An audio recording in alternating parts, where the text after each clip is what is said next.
Hello, and welcome to CommonSensePolitics.tv.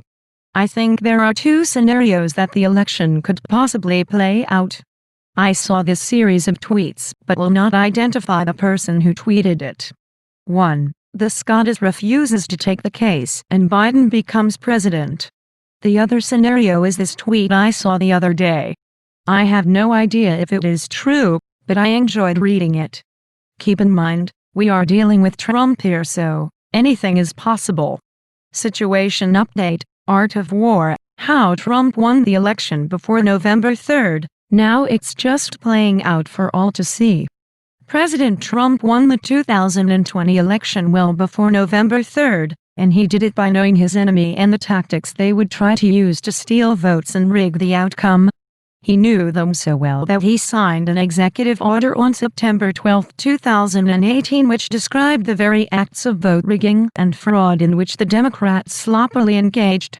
That executive order, found at this link on whitehouse.gov, specifically finds that the ability of persons located, in whole or in substantial part, outside the United States to interfere in or undermine public confidence in United States elections, including through the unauthorized accessing of election and campaign infrastructure or the covert distribution of propaganda and disinformation, constitutes an unusual and extraordinary threat to the national security and foreign policy of the United States.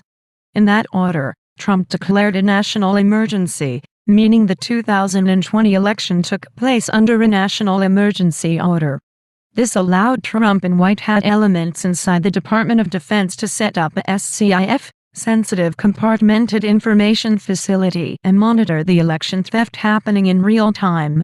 Trump allowed the Democrats to steal the election, in other words, so that they would entrap themselves in a grand scheme of treason and cyber warfare that would ultimately lead to the downfall of the entire Democrat Party.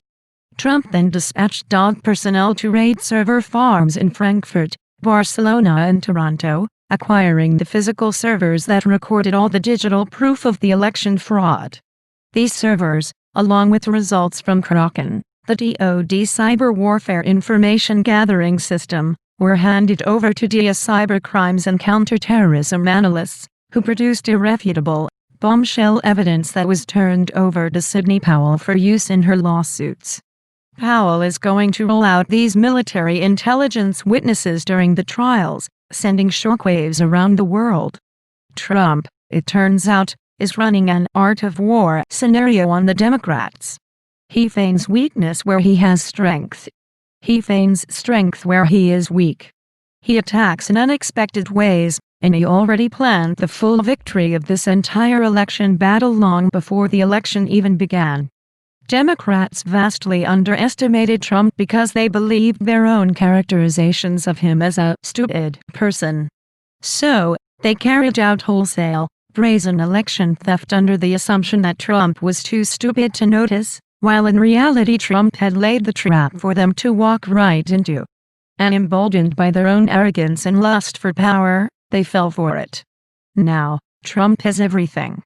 He has the CIA's servers, the proof of cyber warfare, the names of those who carried out these crimes, and all the evidence that will allow SCOTUS to overturn the results in most of the swing states.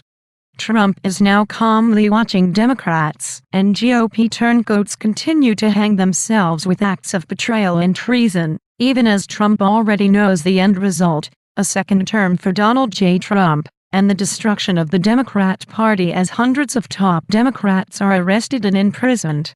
Soon, you will see nationwide calls for Biden to concede. As the Kraken evidence comes out, the world will be stunned. The people will be outraged, and Biden will be very lucky to escape without ending up in prison. America will overcome this insidious attempt at an illegal cyber warfare attack, and elections will be secured from this day forward. Thanks for watching and good night.